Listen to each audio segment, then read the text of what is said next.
Dr. Perry, I was shocked when I heard from Eric that you were retiring from the Scout Troop. I really thought you would be there till you were about 80 or 90 years old, but I did want to record a little something and just tell you how much I appreciated the time and the opportunity and the privilege I had to work with you as Assistant Scoutmaster at Troop 132. And if there ever was a Scout Troop run the way scouting is meant to be run, that was the troop that was done in such a way. Your organizational skills and the opportunities that you gave each of the boys to develop into men and to work on advancements as well as enjoy the outings and the high adventures, the way that you schedule the high adventures in such a way that each boy could take advantage of every opportunity available to him is just amazing. And I think it shows in the participation in the troop and the amount of boys that go on all the way to Eagle rank.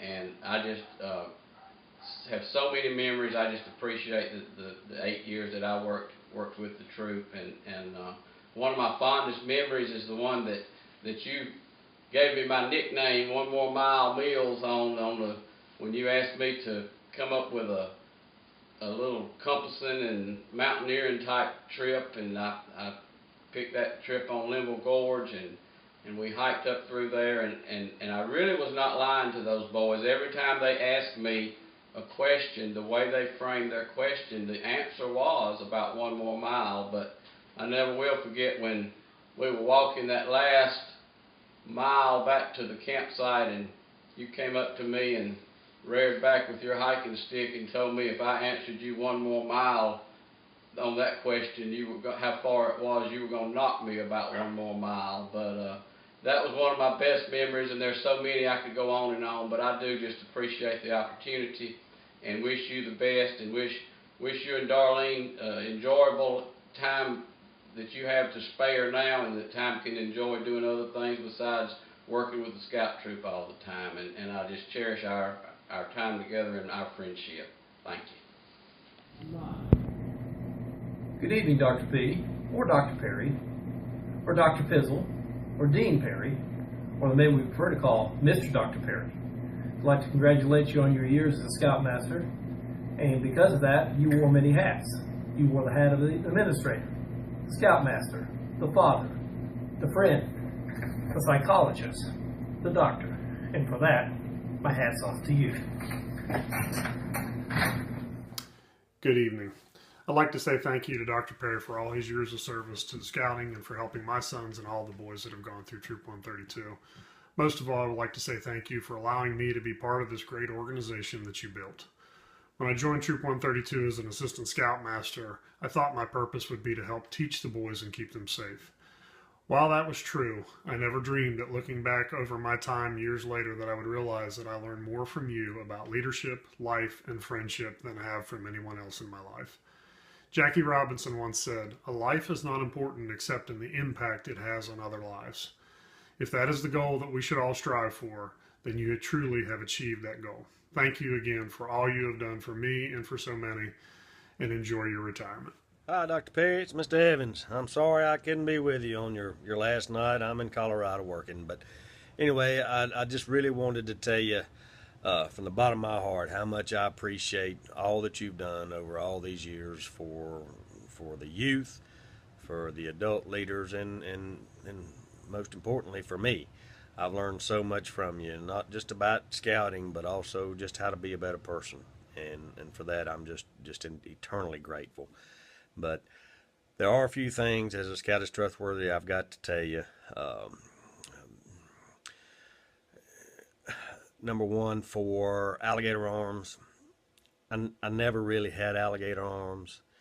I will tell you, though, that the reason that I did that those times was because I knew that by me stepping back, it gave the other leaders a chance to learn.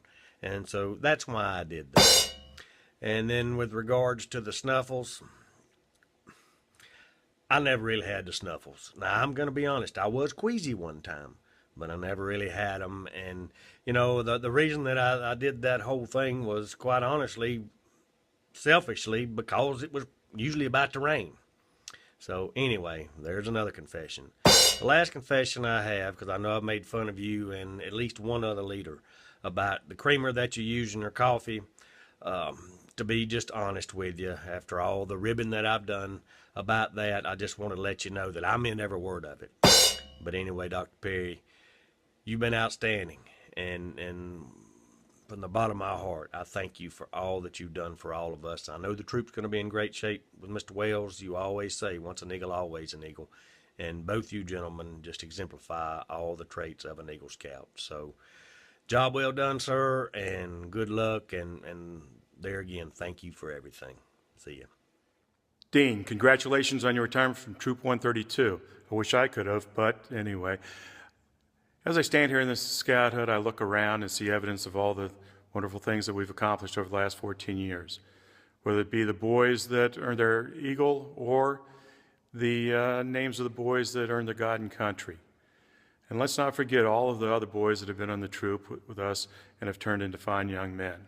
We've accomplished a lot, and we've had a great time. I'll always remember traveling to Northern Tier, down to the Florida Keys, down to Charleston to Yorktown, or to Savannah to Skidaway Island. Let's not forget caving over in Tennessee. I want to thank you for allowing me to be part of your team, both as a committee member and as Assistant Scoutmaster. I cherish your friendship and wish you the best. Take care. And finally, it's my turn. I put this montage together, so I chose the privilege of being last. It feels strange to record this, knowing that I'm also standing right beside you. I'm sure that being two places at once will come in handy in the near future. I've recorded this for one simple reason.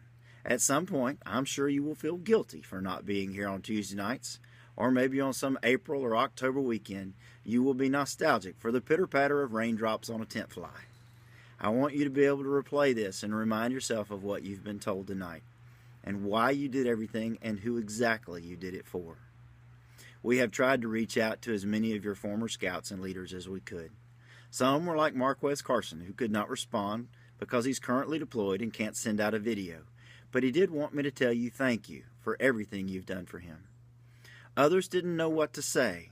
Thank you seems so inadequate compared to the feelings that we all want to express. But thank you will have to suffice. You have touched the lives of so many people in your tenure as Scoutmaster. Not just the adults, the leaders and parents, and the Eagle Scouts, but also every boy who was a part of this troop, even if for only a brief time.